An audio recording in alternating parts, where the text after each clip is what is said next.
Hey everyone, welcome back to our series on Jesus. We've been exploring his life, his teachings, and his impact on the world. Today we're diving into a really big and sometimes tricky topic, Jesus and other religions. What makes his message stand out? Now, this is a conversation that requires a lot of respect and an open heart. There are so many beautiful and profound spiritual traditions around the world, each offering wisdom and guidance to billions of people.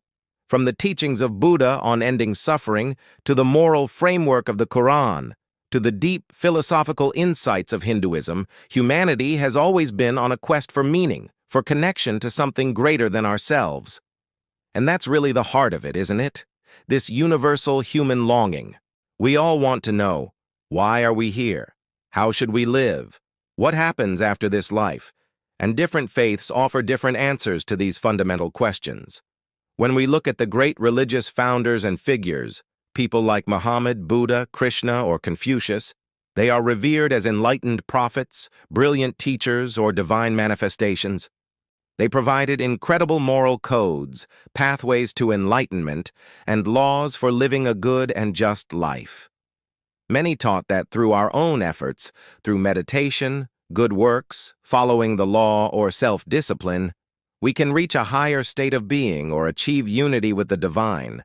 It's a path of human striving, of climbing a spiritual ladder towards God or enlightenment. This is where the message of Jesus presents a fascinating and radical contrast. While other religions often show a path for humanity to reach up to God, the central claim of Christianity is that God reached down to humanity. Think about it. Jesus didn't just come to be another great moral teacher, though his teachings are profound. He didn't just come to be a prophet, though he spoke with divine authority. The core of his identity, as presented in the New Testament, is something else entirely. In the Gospel of John, Jesus makes some astonishing statements about himself. He says, "I am the way, and the truth, and the life. No one comes to the Father except through me." He also says, "I and the Father are one, and before Abraham was, I am." These aren't the claims of just a good teacher or a prophet pointing the way to God. These are the claims of someone who is, in his very essence, God himself. He wasn't just showing a map, he was claiming to be the destination. C.S. Lewis famously pointed out that this leaves us with a stark choice. Jesus was either a liar, a lunatic, or he was exactly who he said he was, the Lord. A mere good moral teacher wouldn't make such cosmic, self-centered claims. This brings us to the second major difference, the solution to the human problem. Most spiritual systems see our biggest problem as ignorance, or desire, or a lack of discipline. The solution, therefore, is enlightenment, detachment, or rigorous obedience. But the Bible diagnoses the problem differently. It calls it sin, a fundamental separation from our perfect and holy Creator. It's not just about the bad things we do, it's a condition of the heart that affects all of us. And it's a gap that we on our own can't bridge. No amount of good works or spiritual effort can make an imperfect person perfect. So, if we can't save ourselves, what's the solution? This is where the cross comes in. The cross isn't just a symbol of sacrifice, it's the centerpiece of the Christian faith. The Bible teaches that Jesus, being fully God and fully man, lived the perfect life that we couldn't live. Then he willingly went to the cross to take the penalty for our wrongdoing upon himself. This is completely different from any other religious system. It's not about us earning our way to God. It's about God providing the way for us through a gift. The Apostle Paul puts it this way, "For by grace you have been saved through faith, and this is not your own doing. It is the gift of God, not a result of works, so that no one may boast."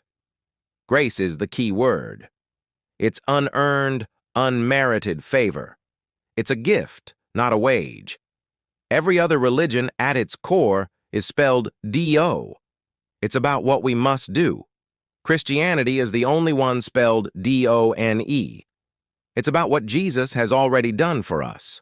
This shifts the entire dynamic. The motivation for living a good life is no longer about trying to earn favor with God, but it becomes a joyful response of gratitude for the love we've already freely received. We don't do good things to be saved. We do good things because we are saved. And that leads to the final and perhaps most powerful difference, the empty tomb. Many great religious leaders have tombs that you can visit today. They lived, they taught, they died, and they are honored for their wisdom. But the historical claim of Christianity hangs on a single pivotal event, the resurrection. The disciples of Jesus didn't just preach his teachings after he died. They preached that he had conquered death and was alive. This wasn't a spiritual metaphor for them. They claimed to have seen him, eaten with him, and touched his wounds. It was this conviction that transformed a group of scared, hiding men into bold proclaimers who were willing to face persecution and death for their message. Why? Because you don't die for a good idea you made up. You die for a reality you've witnessed. The resurrection is the ultimate proof of Jesus' claims. It validates that he was who he said he was, and that his payment for sin on the cross was accepted by God. It means that death is not the end.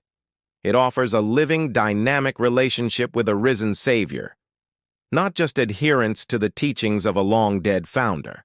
It offers the promise that because he lives, we too can have new life, both now and forever. So, to wrap it all up, while we should deeply respect the search for truth in all its forms, the message of Jesus stands uniquely apart. He's not just one of many options on a spiritual buffet. He claimed to be God in the flesh. He offered a solution to our deepest problem not through our effort, but through his sacrifice. And he validated it all by rising from the dead, offering a personal, living relationship with the God who made us and loves us. It's a message of grace, not works, of relationship, not just religion, of a finished work, not a ladder we have to climb. And that, in a world full of spiritual paths, makes all the difference. Thanks so much for joining me for this discussion. I know it's a deep topic, and I'd love to hear your thoughts in the comments below. Let's keep the conversation going with kindness and respect. And if you found this helpful, be sure to like the video and subscribe so you do not miss the next one in our series. See you next time.